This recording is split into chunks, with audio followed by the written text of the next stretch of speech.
menghadapi pencobaan anytime, kapanpun ada rema yang keluar dan siap untuk kita kalahkan musuh dan kita terus berjalan dalam kemenangan.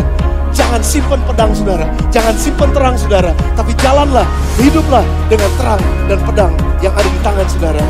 Dan itu adalah the living word.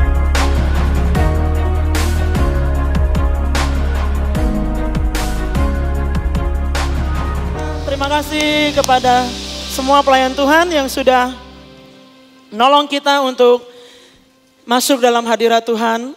Dan Bapak Ibu Saudara, beberapa waktu ini kita memasuki waktu-waktu yang sangat penting di dalam gereja kita, di dalam bangsa kita, bahkan juga bagi dunia. Kalau minggu depan kita ada pelantikan gembala sidang dan majelis yang terpilih, itu satu kemurahan Tuhan yang luar biasa. Kita akan masuk kepada satu periode yang baru dengan pergerakan yang baru tentunya. Yang Tuhan pasti akan nyatakan kehidupan yang lebih maju untuk gereja Tuhan khususnya di tempat ini akan mempengaruhi sampai kepada bangsa-bangsa. Dan hari minggu yang akan datang juga ada pelantikan Bapak Presiden terpilih kita bersama dengan seluruh yang ada. Kita terus bawa dalam doa, Bapak Saudara, tanggal 22 juga adalah sejarah bagi negara Jepang karena pada tanggal 22 hari Selasa yang akan hari Rabu atau Selasa yang akan datang itu adalah pelantikan kaisar Jepang.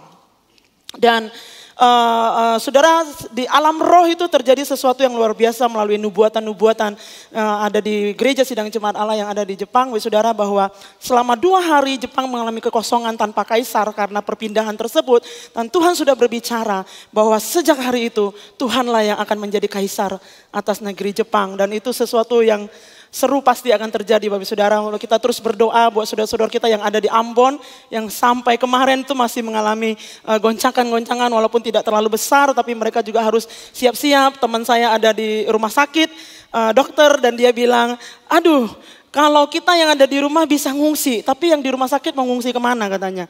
Maksudnya pasien-pasiennya, kita terus berdoa mereka ada dalam kondisi-kondisi yang secara manusia sangat mendatangkan ketakutan. Dan tadi kemarin juga ada typhoon yang sangat besar melanda negara Jepang juga. Dan saudara kita, keluarga kita, ada satu gereja sidang jemaat Allah yang ada di Fukushima. Tadi malam juga gembala sidangnya WA dan terus minta dukungan doa karena kami sementara dievakuasi. Ya, kita berdoa, ada banyak hal yang terjadi yang kita nggak pernah tahu, tapi yang pasti Tuhan tidak pernah berubah. Amin. Dan pada pagi hari ini kita akan sama-sama merenungkan kebenaran firman Tuhan.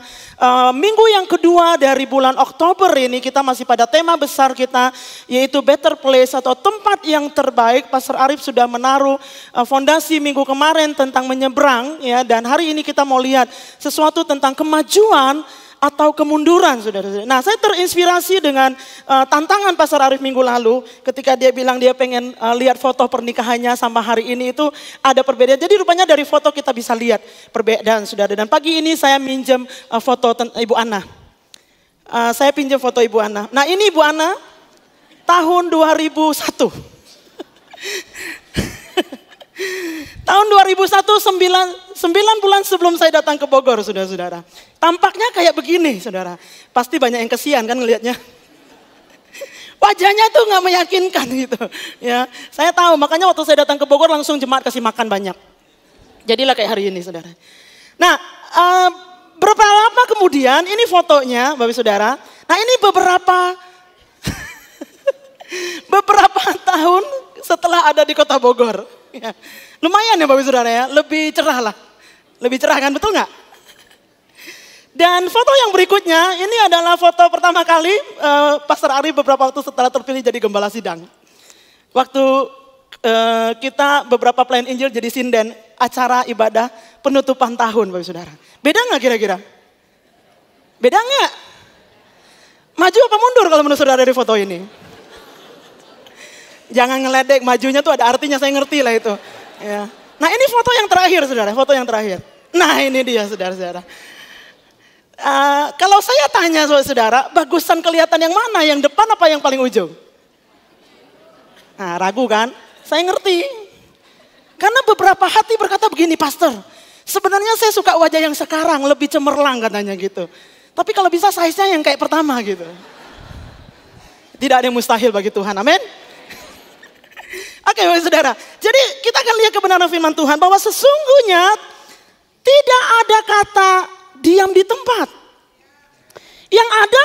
kehidupan itu maju atau mundur. Jadi kalau kita merasa hidup kita biasa-biasa saja, percayalah dalam hitungan waktu yang singkat akan jadi mundur. Kenapa? Karena dunia terus berkembang.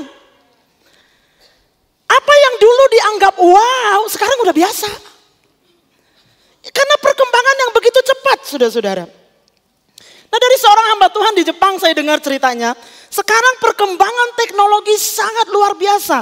Ada yang disebut dengan pengembangan AI sekarang. Di salah satu kuil katanya, di tempat dia pelayanan katanya, Asyir aja udah pakai robot.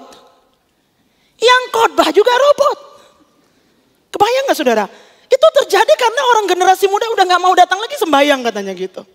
Sampai satu ketika choir gereja sidang jemaat Allah yang ada di Fukushima diundang untuk nyanyi di kuil. Dan akhirnya gembala sidangnya cerita karena ketemu di bulan Agustus kemarin dan dia bilang, dan guess what? Kami dengan senang hati datang dan nyanyi di kuil. Waktu mereka nyanyi di kuil, kata imam yang ada di kuil, bagus juga ya nyanyian lagu orang gereja katanya gitu. Akhirnya mau diundang lagi saudara-saudara. Dan itu adalah kesempatan memberitakan Injil Kerajaan Sorga. Tapi maksud saya adalah gini Bapak Saudara. Kita bergerak di dalam sebuah dunia yang begitu cepat kemajuannya. Sehingga jika kita sebagai anak-anak Tuhan yang dipanggil untuk menjadi terang dan garam. Yang artinya membawa pengaruh akan kehilangan banyak kesempatan untuk bisa mempengaruhi dunia ini kalau kehidupan kita tidak maju. Kalau pemikiran kita tidak maju. Kalau karakter kita tidak bertumbuh. Kalau pergerakan kita lambat. Orang udah sampai di bulan kita masih di bumi. Kalau seandainya karya-karya kita tidak ada hal-hal yang baru Bapak Saudara. Maka kita akan ketinggalan. Dan kita kehilangan momentum untuk bercahaya dan menggarami dunia ini. Saudara-saudara. Nah oleh sebab itu Tuhan sudah menetapkan dalam kehidupan kita. Dalam rancangan Allah yang besar. Saya mau kita lihat lagi ayat yang minggu lalu dibacakan oleh Pastor Arif. Ini luar biasa Bapak Saudara. Karena segala sesuatu itu dimulai dalam alam roh. Dimulai dengan kerohanian kita. Dimulai dengan hubungan kita dengan Tuhan. Tetapi kamulah bangsa yang terpilih 1 Petrus pasal 2 ayat 9. Imamat yang rajani, bangsa yang kudus, umat kepunyaan Allah sendiri supaya kamu memberitakan perbuatan-perbuatan yang besar dari Dia yang telah memanggil kamu keluar dari kegelapan kepada terangnya yang ajaib. Ini kalimat 1 bulan ini. Bahwa Yesus telah memanggil kita keluar dari kegelapan kepada terangnya yang ajaib. Sebenarnya kalimat ini adalah gambaran dari umat Israel ketika mereka ada di tanah Mesir dan menjadi budak selama kurang lebih 430 tahun. Berapa keturunan itu? Banyak banget saudara-saudara. Dan ada pengaruh yang begitu luar biasa. Dan Tuhan harus memanggil Musa untuk membebaskan bangsa Israel. Kenapa Tuhan harus panggil mereka keluar dari Mesir? Karena di Mesir sebagai budak mereka hidup dalam intimidasi. Karena di Mesir sebagai budak nggak ada masa depan. Karena di Mesir sebagai budak tidak ada kesempatan untuk bisa membangun hubungan yang bebas, yang tanpa batas dengan Tuhan. Makanya Tuhan harus pindahkan mereka. Dan itu berbicara tentang kehidupan rohani kita. Yesus harus mati di atas kayu salib memindahkan kita dari kehidupan yang gelap kepada kehidupan yang terang. Kenapa? Karena di terang ada harapan Bapak Saudara. Kalau saudara ada dalam kegelapan, waduh gak tahu sampai kapan, mati lampu aja kita bingung. Dan bayangkan kegelapan yang terjadi di dalam kehidupan rohani kita, membuat kita tidak bisa bergerak, membuat kita tidak bisa berekspresi, membuat kita tidak bisa melihat ada bahaya di depan kita saudara-saudara. Makanya secara rohani kehidupan kita ditebus oleh darah Yesus dengan darah yang mahal. Supaya dengan cara demikian kita dipindahkan dari kegelapan yang penuh dengan dosa. Yang tidak punya harapan, yang tidak bisa lihat jalan. Sekarang kita ada di dalam terang. Dan kita bisa melihat jalan itu dengan jelas. Melalui kebenaran firman Allah. Firman Allah menerangkan pikiran kita. Firman Allah mengajarkan kepada kita, hei hati-hati ada jurang dalam pernikahanmu. Firman Allah bilang, hei cara mendidik anak seperti ini. Hei ada berhala. Hei jangan sampai engkau jatuh dalam penyembahan berhala. Penyembahan kepada Mamon. Mari taruh dirimu dalam tempat yang benar. Firman Allah. Saudara-saudara, ketika kita memutuskan untuk mengikuti Yesus Yesus adalah kebenaran. Kebenaran itu harus tinggal di dalam kita. Karena itu yang akan menerangi jalan hidup kita, saudara. Bicara tentang kehidupan yang maju. Ada maju yang palsu, ada maju yang benar.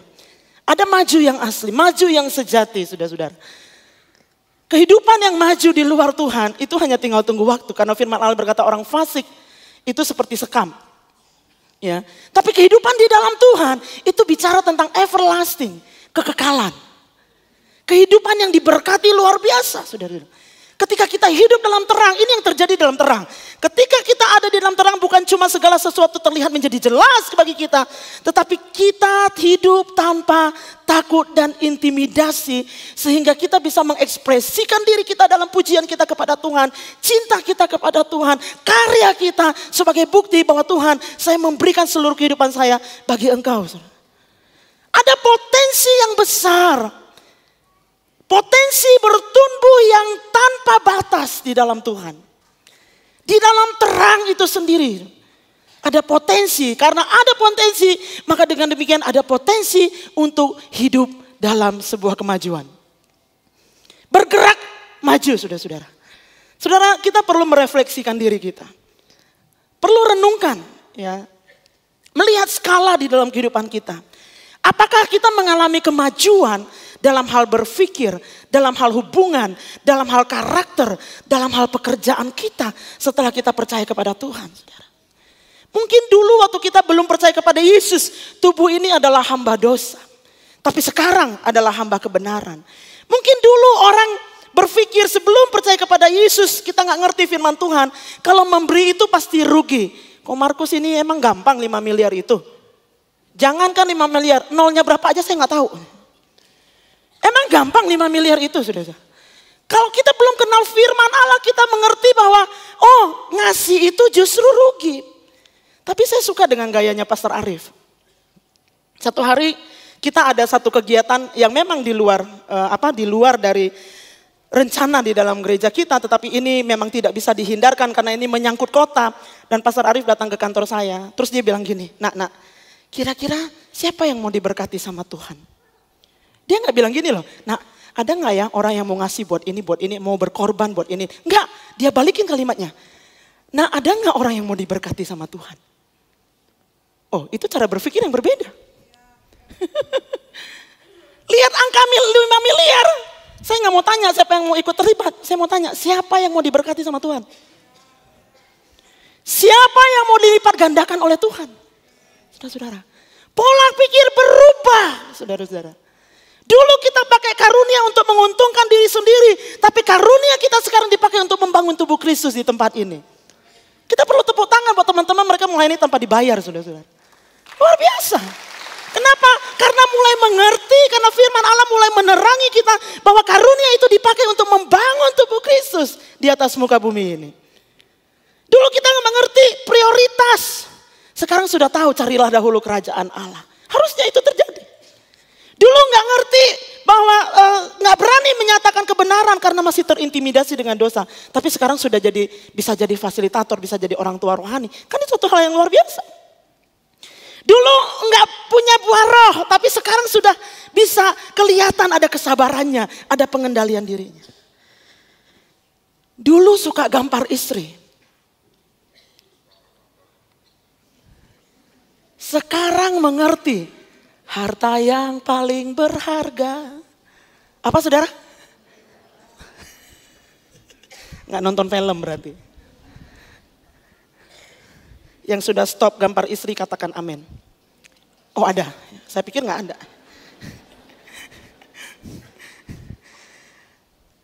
Jadi ada dua hal tentang hidup dalam kemajuan, Bapak Saudara. Yang sangat prinsip. Dan ini harus nempel di dalam pikiran kita. Kalimat yang disebutkan minggu lalu juga oleh Pastor Arif. Yang pertama, the best is yet to come. Yang terbaik itu bukan hari ini, tapi yang akan datang. Kalau kita sudah merasa luar biasa hari ini, percayalah ada yang lebih luar biasa lagi yang Tuhan sudah siapkan kepada kita. Banyak ayat-ayat firman Tuhan yang menceritakan tentang kebenaran ini Bapak Saudara. Tapi saya mau ambil dari satu ayat, 1 Korintus pasal 2. Ayatnya yang ke-9. Dikatakan seperti ini. Tetapi seperti ada tertulis. Apa yang tidak pernah dilihat oleh mata dan tidak pernah didengar oleh telinga dan yang tidak pernah timbul dalam hati manusia. Apa Bapak Saudara baca bersama 1, 2, 3. Semuanya itu yang disediakan Allah untuk mereka yang mengasihi Dia. Jadi kuncinya adalah mengasihi Allah. Kalau kita bisa mengasihi Tuhan lebih dari harta yang kita punya. Mengasihi Tuhan lebih daripada jabatan yang kita kejar, saudara-saudara. Maka apa yang tidak pernah dilihat oleh mata. Apa yang tidak pernah didengar oleh telinga. Apa yang tidak pernah timbul dalam hati manusia. Itu akan datang kepada kita. Saudara-saudara, Tuhan kita itu terlalu besar untuk bisa dideskripsikan. Untuk bisa dipatokin. Untuk bisa dibatasin dengan imajinasi kita. Dia terlalu besar, saudara-saudara. Oleh sebab itu pagi hari ini siapa yang mau belajar untuk mengasihi Dia? Siapa yang berkata, Tuhan, I want you and nothing else. Tuhan, aku cuma mau hadirat-Mu. Saya sangat diberkati dengan mentor saya, Ibu Mary Taihutu. Ya, tahun ini dia terima berkat Tuhan begitu banyak. Dia punya kesempatan ke Hillsong, Australia. Pulang dari Hillsong, cepat-cepat bikin visa ke Belanda. Kemudian saya telepon beberapa waktu lalu, Pastor Mary, bagaimana? Sudah lihat Belanda? Ana, saya sudah ke Belgia, saya sudah ke Jerman, saya sudah ke Amsterdam, saya sudah pergi ke beberapa negara di Eropa. Ana, tapi saya mau bilang Ana, yang paling indah adalah hadirat Tuhan. Yang paling indah adalah persekutuan dengan Tuhan. Dia gak pernah cari itu. Dia cuma cari hadirat Tuhan. Tapi Tuhan kasih Australia, Tuhan kasih Belanda, Tuhan kasih Eropa. Mengerikan Bapak Saudara. Apa yang Tuhan bisa bikin itu tidak bisa diimajinasikan. Makanya jangan pernah beralih kepada berkat. Tapi tetapkan hati selalu ada pada Tuhan. Saya gak pernah kepikiran hari ini. Tidak pernah. Saya cerita tadi pagi di umum 1. Lahir sebagai anak kampung, saudara-saudara. Jam 5 sore teriakin teman-teman. Makan yuk, makan. Semua pada bawa piring kayak orang dari penjara. Keluar makan. Di atas, di pelataran rumah itu dekat dengan pelabuhan. Di pelataran rumah makan. Kalau makanannya kurang suka, lihat mama gak lihat. Dibuang dikit ke laut. Alasannya apa? Kasih makan ikan berbuat baik. Begitu lihat pesawat terbang, saya bersama beberapa teman, pesawat. Kejar pesawat sampai ke pelabuhan, saudara. Sampai pesawatnya hilang di awan, nggak kelihatan sama sekali. Terus setelah itu hati mulai mikir, kapan ya bisa naik pesawat? Kapan bisa naik pesawat? Hari ini, naik pesawat lagi, aduh 3 jam, aduh 5 jam, aduh 9 jam, saudara-saudara. Bukannya sombong sih maksudnya. Tapi apa yang gak pernah terpikirkan? Satu kali ada jemaat bilang sama saya gini, Pastor, naik pesawat jangan cuma yang ekonomi katanya. Maksudnya apa? Ya sekali-sekali berdoalah minta sama Tuhan. Naik kelas bisnis. Jadi kalau orang cerita kita ngerti katanya gitu. Oh gitu. Tapi saya gak pernah berdoa minta itu saudara-saudara. Karena saya tahu, udahlah kalau belum dikasih jangan ambil. Itu prinsip. Jadi akhirnya saya cuma berjalan aja. Cuma beberapa bulan kemudian saya ke Singapura karena Singapura memang seperti rumah kedua, ya kampung kedua karena saya pernah tinggal lama di sana. Saya ke Singapura dan saya pulang. Waktu saya pulang saya udah check in naik Emirates pada waktu itu. Waktu saya udah check in saya dipanggil, excuse me dipanggil, saudara. Oh ada apa? Mana boarding passnya? Oh ada masalah apa saya pikir. Akhirnya ditukar. Anda di-upgrade ke bisnis kelas katanya. Loh, saya gak minta. Bayar berapa? Gak mau saya. Kenapa? Kalau suruh bayar gak ada duitnya soalnya. No. Hari ini TKI terlalu penuh di Emirat. Jadi Anda di-upgrade ke bisnis. Oh gitu. Kalau gitu mau lah. Jadi itu pertama kali saya naik bisnis kelas bertahun-tahun yang lalu. Saudara-saudara. Oh udah pernah jadinya ya. Apa yang tidak pernah, dulu mau naik pesawat aja gak pernah, gak bayang. Cuma dengar kalau orang dari atas itu pesawat tuh kayak begini. Gak pernah terbayang saudara-saudara. Terus waktu ke Israel pertama kali, ya, waktu ke Israel udah check in semuanya, udah boarding mau pulang waktu itu di Jordan. Saya ingat banget Bapak Saudara, lagi main gitar nyanyi di lounge karena cuma isinya kami kebanyakan. Jadi lagi nyanyi-nyanyi, tiba-tiba nama saya dipanggil. Yohana, mateng gua. Ada apa ya? Jangan-jangan tas saya, kalau di Timur Tengah kan urusannya sama bom kebanyakan kan. Wah jangan-jangan tas saya ada apa nih gitu. Deg-degan Bapak Saudara yang kasih dalam Tuhan. Ternyata boarding pass saya ditukerin. Saya dapat kursi nomor 4. Berarti itu di kelas depan. Nggak ngerti juga Bapak Saudara. Berarti dimajuin ke depan, yang tadinya puluhan jadi dimajuin ke depan. Kelasnya dipindahkan, saudara-saudara. Ada Ciyuyun di sini. Dia masuk ke pesawat, masih ingat apa enggak tuh Ci? Cici bilang, kok Nana bisa ada di sini? Udah masuk aja, jangan macam-macam, udah masuk aja. Itu beberapa kali seperti itu. Nggak pernah kepikiran, saudara-saudara. Bahasa Inggris saya tuh cuma 6-7, sesekali 8 Bapak Ibu Saudara. Jadi kalau ngomong Inggris itu dulu kalau ada pengungsi Vietnam yang nyasar ke kampung saya. Atau ada bule di dalamnya Bapak Saudara. Saya mau ngomong gitu ya. Saya baca dulu di rumah kamus Alkitab lagi. Kamus bahasa Inggris ya. Saya baca dulu kalau mau ngomong how are you kayak begini caranya gitu ya. Saya lihat saya taruh lagi. Saya pergi nyamperin bulenya. Lupa tadi apa ya. Balik lagi ngomong lagi. Apa ya ngomongnya ya saudara. Nggak pernah kepikiran. Bisa ya lumayan lah bahasa Inggris kalau ke luar negeri gak nyasar-nyasar amat gitu saudara. Yang terakhir itu bikin saya kaget. Karena saya ini suka berteman sama teman-teman ya biasa, orang-orang biasa aja saudara. Nah sudah tahun yang ketiga Tuhan kasih saya kesempatan untuk duduk bersama para pemimpin wanita di Asia bahkan dari Amerika. Setahun sekali ketemuan di Malaysia Bapak Saudara. Dan kemarin kami terakhir ketemuan di Gunung Kinabalu. Dan waktu itu di situ ada berbagai macam orang, wanita pemimpin yang luar biasa. Ada bank trainer, ada CEO bank, ada orang asuransi petinggi-petinggi, ada mantan staf kepresidenan Singapura, saudara. Satu ketika yang mantan staf presiden Singapura datang. Terus dia bilang, Yohana saya perlu ngobrol sama kamu. Oh ya, kenapa? Dia bilang, saya mau minta tolong kamu doakan saudara. Kalau doa dalam bahasa Inggris sama orang Inggris, aduh itu tantangan tersendiri Bapak Saudara. Bisa sakit perut, bisa mules gitu rasanya ya. Mikirnya gue doain apa gitu kan ya. Itu baru diminta doain, belum tahu doanya mau doa apa. So saya tanya, apa yang mau didoain? Saya bilang gitu. Jadi gini, saya punya teman katanya gitu. Teman saya hari ini harus memutuskan sebuah kasus katanya. Kasus apa? Ada pembantu Indonesia di Singapura membunuh majikannya. Jadi apa yang mau didoain? Tolong doakan karena teman saya harus kasih keputusan hari ini. Teman kamu siapa? Saya bilang. Dia adalah jaksa agung dari pengadilan tinggi negeri di Singapura. Saudara lihat bagaimana Tuhan bawa kita. Saya bilang, terus saya mesti doain apa ya? Ntar dulu ya, saya doa dulu cari Tuhan, saya mau doain apa? Saya bilang gitu. Akhirnya kami berdoa Bapak Saudara. Nah, apa maksud saya adalah begini. Banyak hal dalam hidup ini yang kita nggak bisa bayangkan, tapi sebenarnya Tuhan sediakan. Kalau kita mau setia, belajar setiap hari, nggak gampang mengasihi Tuhan, tapi belajar setiap hari, dan kita akan sampai kepada tempat-tempat di mana Tuhan sudah sediakan, dan itu tentunya adalah kemajuan dalam kehidupan, saudara.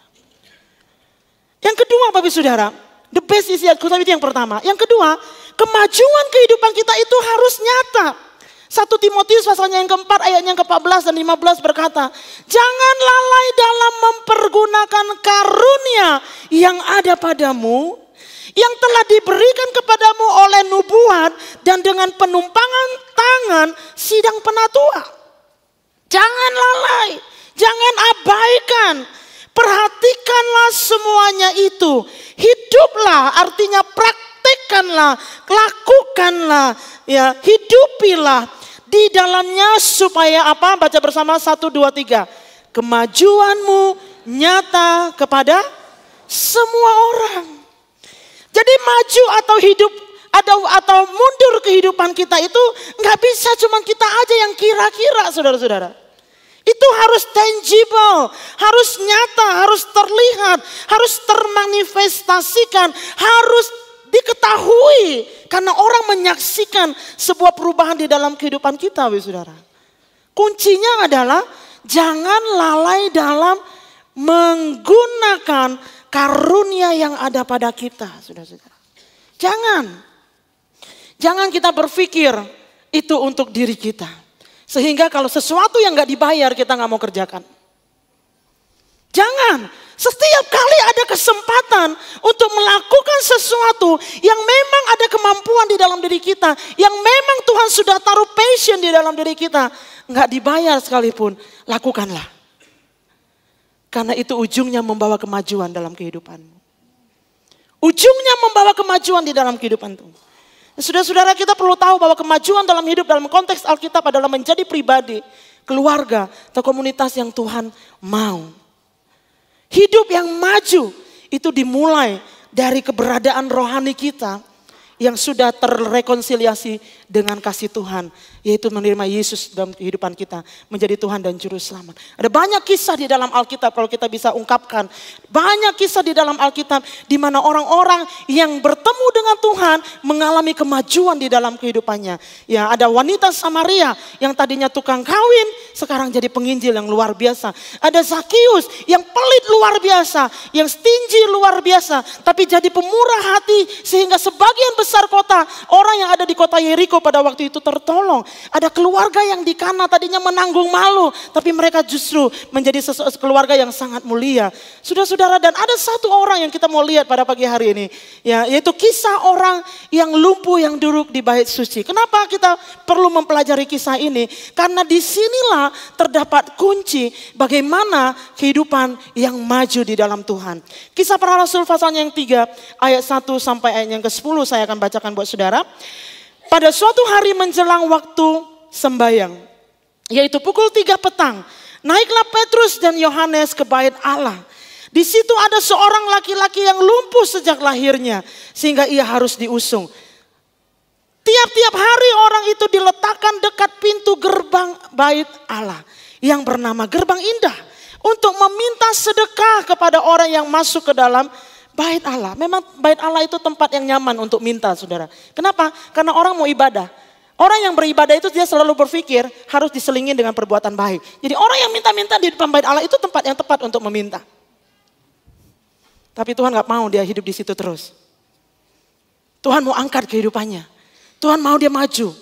Dan ketika orang itu melihat bahwa Petrus dan Yohanes hendak masuk ke bait Allah, ia meminta sedekah karena itu memang rutinitas yang dia kerjakan. Mereka menatap dia dan Petrus berkata, "Lihatlah kepada kami." Lalu orang itu menatap mereka dengan harapan akan mendapat sesuatu dari mereka karena memang biasanya begitu. Tetapi Petrus berkata, "Emas dan perak tidak ada padaku, tetapi apa yang kupunyai kuberikan kepadamu, demi nama Yesus Kristus orang Nazaret itu berjalanlah." Lalu ia memegang tangan kanan orang itu dan membantu dia berdiri. Seketika itu juga kuatlah kaki dan mata kaki orang itu. Ia melonjak berdiri lalu berjalan kian kemari dan mengikuti mereka ke dalam bait Allah. Saudara lihat, enggak selamanya dia di gerbang, tapi akhirnya dia bisa masuk ke dalam bait Allah. Berjalan dan melompat-lompat serta memuji Allah. Perubahan terjadi luar biasa. Seluruh rakyat itu melihat dia berjalan sambil memuji Allah. Lalu mereka mengenal dia sebagai orang yang biasanya duduk meminta sedekah di gerbang indah bait Allah. Sehingga mereka takjub dan tercengang tentang apa yang telah terjadi padanya. Saudara garis bawahi, lalu mereka mengenal dia. Artinya apa? Kemajuannya itu teridentifikasi. Orang bisa lihat, orang bisa, oh dulu dia begini, sekarang dia begini. Oh dia kan orang yang biasanya seperti itu, tapi dia sekarang menjadi sebuah pribadi yang berbeda. Itu kemajuan yang tangible, yang terlihat, yang tampak. Itu yang firman Allah tadi katakan, supaya kemajuanmu itu terlihat dan nyata bagi orang-orang yang ada di sekitarmu, saudara. Dan tidak ada cara yang lain yang bisa mengarahkan kehidupan yang maju bagi kita sebagai anak-anak Tuhan. Kecuali kita mendengar firman Allah. Kecuali kita makan dari kebenaran firman Allah. Melakukan firman Tuhan. Saudara pernah ingat Pastor Arief pernah berkata bahwa sesuatu yang lahir dari sesuatu itu bergantung hidup kepada sesuatu tersebut. Kita datang dari Allah. Amin? Nggak yakin. Kita datang dari Allah. Ada roh Allah di dalam diri kita. Memang manusia jasmani, tapi pada waktu yang bersamaan kita adalah manusia roh. Karena roh Allah menghidupkan kita, saudara-saudara. Jadi karena kita berasal dari Allah dan akhirnya memang kita bergantung hidup pada Allah. Makanya Matius mencatat ini, tetapi Yesus menjawab perkataan Yesus. Dikatakan, manusia hidup bukan dari roti saja, tetapi dari setiap firman yang keluar dari mulut Allah. Saudara, dari kisah tadi, ada 3 kunci paling tidak yang kita bisa belajar pada pagi hari ini. Bagaimana kita bisa maju sebagai anak-anak Tuhan setelah kita diselamatkan. Yang pertama, saudara-saudara, kita akan mengalami kehidupan yang maju ketika kita keluar dari zona nyaman kita. Dengan melakukan hal-hal yang baik tentunya, yang kemungkinan tidak biasa kita lakukan. Ada orang-orang yang hanya terkungkung dengan apa yang biasa. Begitu dapat assignment atau tugas yang baru, kepercayaan yang baru. No, ini nggak ada dalam job desk saya. Ini bukan tanggung jawab saya. Ini bukan bagian daripada pekerjaan saya. Saya tuh dibayar cuma buat ini, toh. Itu attitude yang tidak baik rupanya. Kalau saudara masih kuat, kecuali memang ada keterbatasan secara fisik. Tapi kalau kita masih sehat, apa saja yang kita bisa lakukan, saudara, itu bisa membawa kemajuan di dalam kehidupan kita. Beberapa tahun yang lalu saya tanya sama seseorang, kenapa sih kalau pergi-pergi suka ngajak saya? Saya nggak enak dong kalau saya pergi terus. Nggak enak sama Pastor Arif, nggak enak sama teman-teman yang lain. Terus orang ini bilang begini, nak, ngapain saya bayarin 4 orang? Kalau 4 kerjaan kamu bisa kerjain. Kamu bisa khotbah, kamu bisa bikin laporan, kamu bisa main gitar, ya. Kamu bisa pimpin KKR, kamu bisa pegang keuangan, bahkan 5. Ngapain saya mesti bayar orang lain? Kamu aja. Kenapa saya mesti spend buat 4 orang? Udah 1 orang aja tapi kamu bisa kerjain semuanya. Wow, akhirnya itu membuat kapasitas di dalam diri menjadi bertambah, saudara. Nah, saya merenungkan ini dan kemarin saya tulis ini di Instagram. Tidak ada penambahan kapasitas tanpa meninggalkan zona nyaman. Kalau kita cuma suka dengan hal-hal yang biasa dan gak pernah mau coba kalau dapat sesuatu yang di luar dari biasa, maka kapasitas kita cuma segitu-gitu aja. Happy dengan itu, puas dengan itu, tapi yang parahnya nyaman dengan itu. Lihat Musa menggembalakan kambing domba bukan miliknya loh, milik mertuanya. Dan itu firman Allah catat dalam kitab Keluaran pasal 3. Itu sudah ada jalur yang biasa. Tapi satu ketika dia menyeberang ke padang gurun. Dan itu sesuatu yang tidak biasa. Dan ternyata dia bertemu dengan panggilan Tuhan di sana. Dan akhirnya menjadi pemimpin yang sangat luar biasa. Saudara, kadangkala sesuatu yang baru yang Tuhan sodorkan kepada kita. Itu adalah cara Tuhan memberkati kita. Kita gak pernah tahu. Saudara, makanya jangan suka begini. Udah kasih yang lain aja. Kalau diajak untuk melakukan sesuatu, mengerjakan sesuatu, atau pelayanan, udah kasih yang lain aja. Akhirnya orang lain yang maju, kita cuma segitu-gitu aja. Udah kasih yang lain aja, kasih yang lain. Bener aja orang lain yang maju, kita begitu-gitu aja. Saudara. Termasuk di dalam pekerjaan. Saudara, berbahagialah saudara yang punya atasan yang selalu punya ekspektasi. Kalau ekspektasi dari atasan saudara ada di bawah kemampuan saudara, saudara sedikit punya kesempatan untuk berkembang. Tapi waktu kita punya orang-orang yang di atas kita yang selalu, yuk saya pengennya ini, saya pengennya itu. Ayo kita mau bergerak ke sini, kita mau berubah ke sini, kita mau dan lain sebagainya. Saudara, itu jangan menggerutu.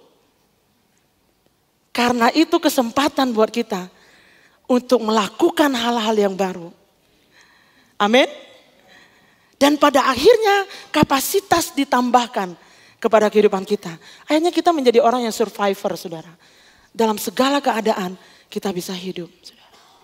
Dalam segala keadaan. Saudara lihat Saya ini pemain tamborin. Tuh kan ngelecehkan kalau ngelihat kayak gitu enggak. Masa sih iya? Iya saya pernah ada di kelas tamborin. Saya pernah ada dan saya pernah tahu apa arti gerakan-gerakan tamborin itu. Walaupun pada akhirnya saya nggak jadi penari tamborin. Karena satu dan lain hal saya harus mengerucut dalam karunia rohani yang saya punya. Saya pernah. Dulu mentor saya nggak ada alasan untuk berleha-leha. Nah, saya mau hari Sabtu jam 5 kamu ikut kelas tamborin. Hah? Apa? Ikut kelas tamborin. Hah? Apa? Tanya lagi saudara. Rasa nggak yakin. Dari mana dia bisa lihat saya punya karunia untuk nari tamborin. Saya sendiri nggak merasakan itu. Tapi sekedar untuk belajar itu nothing tulus. Nggak ada ruginya Bapak Saudara. Mencoba memberikan diri kita untuk hal-hal yang di luar dari apa yang biasa kita lakukan. Itu nggak pernah rugi. Justru itu menjadi aset, keterampilan, pengetahuan yang bertambah. Ada dan Tuhan tambahkan dalam kehidupan kita. Jadi kita perlu memperbaiki attitude kita sebenarnya. Setiap hari. Saudara-saudara, tadi pagi saya bilang ya, mumpung Pastor Arif nggak ada, jadi saya omongin. Nggak apa-apa ada Ci Epi, nanti Ci Epi juga ngadu juga nggak masalah sih. Ada di bawah kepemimpinan model Pastor Arif yang dinamis, kreatif, cepat itu nggak gampang. Saudara. Nggak gampang. Tante bilang iya kenceng. Karena merasakan hal yang sama. Nah kita mau begini belok langsung gitu. Dan itu nggak main-main. Kita mau ulang tahun gereja hanya waktu 2 bulan. Suruh ngumpulin 10.000 orang. Gimana caranya saudara? Rasanya tuh wow mesti pian. Tapi bersyukur kepada Tuhan. Kita ulang tahun gereja kemarin 7.500 orang hadir. Walaupun tempatnya bisa nampung 10.000 orang saudara. Oh itu bukan hal yang mudah. Bukan hal yang mudah. Bukan hal yang mudah. Ya, saya pernah berkali-kali bolak-balik kantor pastor. Pastor salah pilih enggak? Coba pertimbangkan lagi. Enggak, nah udah kamu orangnya udah pas katanya. Tanya lagi pastor salah pilih? Enggak, udah kamu. Enggak gampang. Tapi saya mau belajar. Tuhan, kalau sudah enggak bisa dirubah kebijakan ini. Ya sudah terima saja. Seperti dari Tuhan. Bukan dari manusia. Amin Bapak Saudara. Yang kedua orang yang lumpuh ini. Bagaimana dia mengalami kemajuan di dalam kehidupannya. Dia keluar dari keterbatasannya saudara-saudara. Saya pikir secara logika. Dia bisa berkata kepada Petrus dan Yohanes. Lu gila kali ya. Gue kan lumpuh masa suruh berdiri. Tapi Petrus dan Yohanes memegang dan menolong dia. Akhirnya dia bisa berdiri saudara-saudara.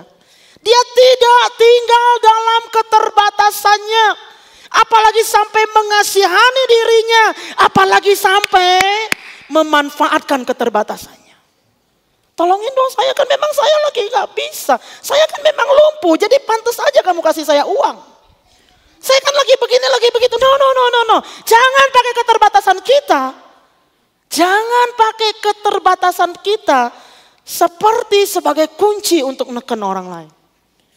Atau untuk mengasihani diri sendiri. No saudara-saudara. Karena Tuhan mau lakukan sesuatu yang dahsyat dalam kehidupan kita. Tuhan tidak pernah mau kita tinggal dalam keterbatasan. Ingat, di dalam Tuhan pertumbuhan itu tanpa batas. Di dalam Tuhan pertumbuhan itu tanpa batas, saudara-saudara. Jangan kasih makan pikiran yang berkata, saya memang gak bisa, saya memang gak bisa. Saudara, jadilah menurut imanmu. Tapi mulai hari ini berkata, Tuhan, saya memang gak bisa. Tapi bersama Tuhan saya pasti bisa. Saya mau coba, saya mau lakukan saudara-saudara. Saudara-saudara yang sedang mencari pekerjaan. Saya dapat mimpi, saya akan buka toko. Tapi sampai hari ini sudah tahun yang kesekian. Belum ada modal, belum ada jalan dan saudara gak kerja. Keluar dari keterbatasan itu saudara-saudara. Coba hal-hal yang baru. Coba apa yang ada di depan. Saudara. Jangan tunggu. Karena kesempatan itu kemungkinan tidak akan balik lagi. Saudara. Apa saja yang kita bisa lakukan. Keluar dari keterbatasan kita. Apa yang membatasi saudara dan saya pada pagi hari ini. Mungkin ada rasa takut. Mungkin ada trauma. Mungkin ada sakit hati. Mungkin ada keterikatan dengan pornografi, rokok, judi, miras, iri, hati, berhala dan lain sebagainya. Keluar dari itu semua. Dan lihat mujizat Tuhan terjadi. Ketika orang lumpuh ini menyerahkan dirinya untuk dibantu. diangkat, untuk dibantu dan ditolong untuk keluar, saudara. Ini udah konseling berkali-kali, jatuh lagi dalam hal yang sama, jatuh lagi dalam hal yang sama. Saudara, mari kita bangkit. Amin. Tuhan gak mau kita tinggal sama. Dia sudah menyediakan sesuatu yang lebih besar untuk kita. Mari sebagai tubuh Kristus, kita belajar untuk ini. Dan yang ketiga, ini merupakan kunci dari yang pertama dan yang kedua. Yang ketiga ini saudara-saudara, punya hati yang lemah lembut. Kenapa kita perlu punya hati yang lemah lembut? Karena Matius pasalnya yang kelima, ayat yang kelima. Berbahagialah orang yang apa? Lemah lembut. Baca bersama 1, 2, 3. Berbahagialah orang yang lemah lembut. Karena mereka akan memiliki bumi. Jangankan rumah. Bumi yang tidak terbatas. Tuhan bisa berikan. Asal kita punya hati yang lemah lembut. Saya mau jelaskan sedikit tentang hati yang lemah lembut. Hati yang lemah lembut itu adalah sikap seorang murid Kristus. Atribut yang justru ada pada diri Yesus sebagai teladan kita yang sejati. Hati yang lemah lembut itu adalah hati yang tidak mendendam terhadap tindakan kasar. Terhadap marahan, terhadap koreksi, terhadap masukan. Hati yang tidak tawar dalam kemalangan karena segala sesuatu diterima sebagai jalan Tuhan. Baginya dalam tujuan Allah yang penuh hikmat dan luar biasa, saudara. Orang yang lemah lembut itu apapun yang terjadi di dalam kehidupannya, kalau itu karena kesalahan di masa lalu, dia bertobat. Dan dia belajar. Dan dia mau dikoreksi. Dia mau dikasih tahu. Orang yang lemah lembut itu dalam setiap peristiwa kehidupannya, dia akan berkata, Tuhan, ada hikmat apa dengan kejadian kemarin? Tuhan, apa yang engkau sedang ajarkan kepadaku dengan kerugian yang aku sedang alami? Tuhan, apa yang engkau sedang ajarkan kepadaku dengan kondisi seperti ini? Anak-anak saya tinggalkan rumah, apakah ada kemarahan yang saya mesti perbaiki? Itu selalu mau dibentuk, saudara-saudara. Itu hati yang lemah lembut. Bukan hati yang gampang tawar. Ah udahlah, gini aja gak bisa di ngertiin. Maunya di ngertiin terus, saudara. Tapi gak pernah mau maju. Dan firman Tuhan, Yesus sendiri yang bilang, berbahagialah, blessed. Artinya diberkatilah orang yang punya hati yang lemah lembut. Karena dialah yang akan memiliki bumi. Yesus di hadapan para penuduh, di hadapan para penfitnah, di hadapan Allah Bapa yang katanya mengasihi dia, tapi dia harus jalan salib. Dia terima itu sebagai kehendak Bapa yang sempurna. Karena ketaatannya, firman Allah katakan, karena penundukan dirinya dan ketaatannya kepada Bapa, dia dikaruniakan nama di atas segala nama. Apa yang kita cari hari ini, saudara? Kemajuan kehidupan jasmani itu dimulai dari pertumbuhan rohani kita. Ukur kehidupan kita. Di mana posisi ketaatan kita kepada firman? Di mana pertumbuhan rohani kita? Apakah kita semakin hari semakin serupa dengan Kristus? Di mana respon kita? Apakah kita masih tetap orang-orang yang keras, orang-orang yang gak bisa dikasih tahu, orang-orang yang tidak mau berdamai?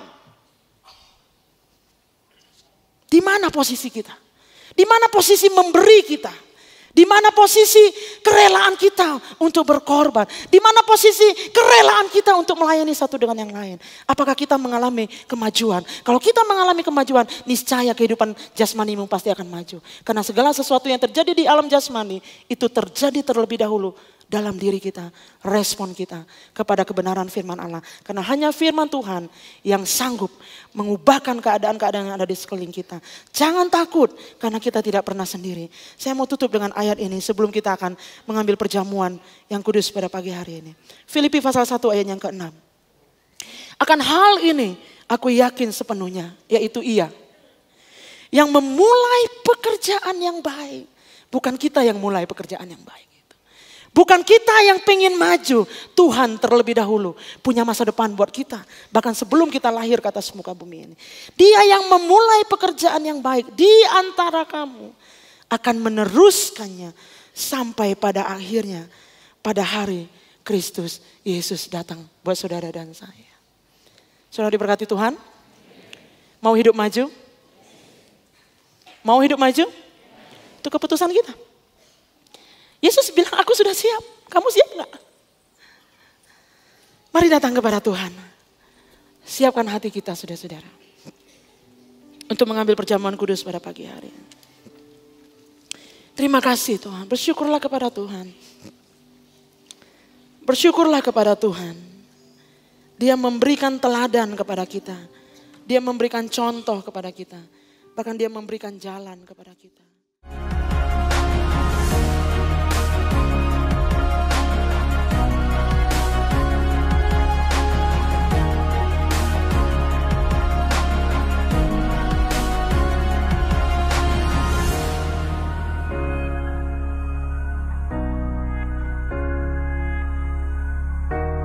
Audio standby.